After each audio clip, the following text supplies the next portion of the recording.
నిజంగా పవన్ కళ్యాణ్ వ్యాఖ్యలు చూస్తే చాలా మందికి గూస్ బంప్స్ వచ్చాయి అన్నట్టుగా ఉంది సిచ్యువేషను. దాన్ని ఎలా డీకోడ్ చేస్తామంటారు? సో ఇవాళ నిజంగా పవన్ కళ్యాణ్ మాట్లాడిన మాటలు వింటే నాకు అసలు ఒక 20 ఏళ్ల క్రితం అనుకుంటా నేను ఇంజనీరింగ్ ఆ టైంలో సినిమాల్లో పవన్ కళ్యాణ్ సినిమా వచ్చింది అనగానే ఫస్ట్ డే సినిమా చూడడం అలవాటు. ఆ టైంలో అసలు ఫస్ట్ డే ఎట్లుంటుందో మీకు తెలుసు, ఒక ఫ్యాన్ మూమెంట్స్ అంటారు కదా.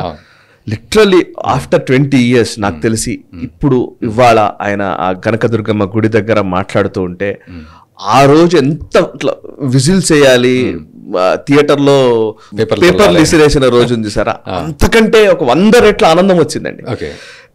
అసలు అది చూసి వెంటనే నన్ను పెట్టాను. ఒక్కడొచ్చాడు, ధర్మానికి గొంతుకయ్యాడు, కోట్లాది మంది హిందువులకు ధైర్యమయ్యాడు, దశాబ్దాలుగా ధర్మరక్షకులు ఎందరో చేసిన పూజలు నేటికి ఫలిస్తున్నాయనిపిస్తోంది. పవర్ స్టార్ ఆఫ్ సనాతన ధర్మాన్ని నేను ట్వీట్ చేశా.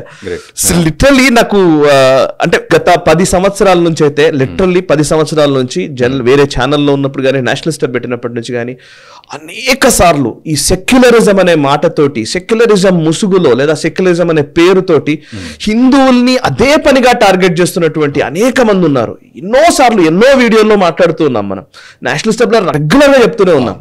అండ్ మనం ఏం వేరే మతానికి అగేన్స్ట్ కాదు, ఏ క్రిస్టియానిటీకో ఇస్లాంకో వాటికో అగేన్స్ట్ కాదు కాదు కాదు అని ఎన్నిసార్లు చెప్పినా నువ్వు హిందుత్వవాదివి, నీ మతం ఉన్మాదివి, నువ్వు ఆర్ఎస్ఎస్, నువ్వు బీజేపీ ఇట్లా మాట్లాడుతూ వస్తుంటారు. మనకు కూడా చెప్పేవాళ్ళు ఉంటారు.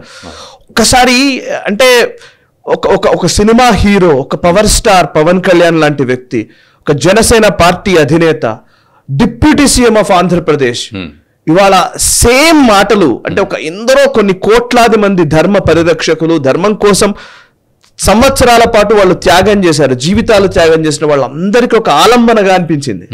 అందుకు నేను ఒక గొంతుక లాగా అనిపించింది నాకు అన్నాను నేను. Basically power star Pawan Kalyan ఆయన పొలిటికల్ స్టాండ్స్ కానీ, పొలిటికల్ ఆయనకున్న క్రెడిబిలిటీ కానీ, ఆయన మాట్లాడుతున్న విధానం కానీ మనం అనేక విషయాల్లో మనం చూస్తున్నాం. చాలా సంవత్సరాలుగా ఆయన ఇంప్రెసివ్ జర్నీ ఆయనది.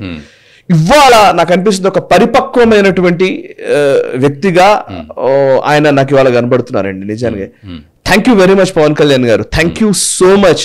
ఆ వాయిస్ నిజంగా సింపుల్ కాదు. ఇది ఇట్లాంటి మాటలు ఒక పొలిటీషియన్ మాట్లాడడం అనేది నాకు తెలిసి ఈ మధ్యకాలంలో, నాకు తెలిసి నేను జర్నలిజంలోకి వచ్చిన రోజు నుంచి ఇట్లాంటి మాటలు చూడలేదు. చూసాం ఎవరంటే ఒక బీజేపీ నాయకులు, ఆర్ఎస్ఎస్ నుంచి వచ్చిన వాళ్ళు ఇంతే స్థాయిలో మాట్లాడిన వాళ్ళని చూసాము.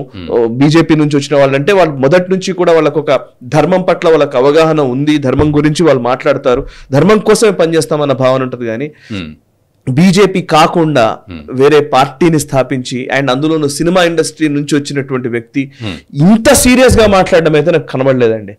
ఫస్ట్ టైం ఒక మనిషి మాట్లాడుతున్నాడు. నిజంగా ధర్మానికి మంచి రోజులు వచ్చాయేమో ఆంధ్రప్రదేశ్ లో అనిపిస్తోంది. And thanks to Pawan Kalyan for that. ఈ వీడియో మీకు నచ్చినట్టయితే లైక్ చేయండి, 10 మందికి షేర్ చేయండి. అలాగే కామెంట్ల రూపంలో మీ అభిప్రాయాలను మాతో పంచుకోండి. Nationalist hub group of channels ను సబ్స్క్రైబ్ చేసుకుని తెలుగునాట జాతీయవాద జర్నలిజాన్ని ప్రోత్సహించండి. ఈ వీడియో కింద ఉన్న బెల్ ఐకాన్ పై క్లిక్ చేయడం మర్చిపోవద్దు.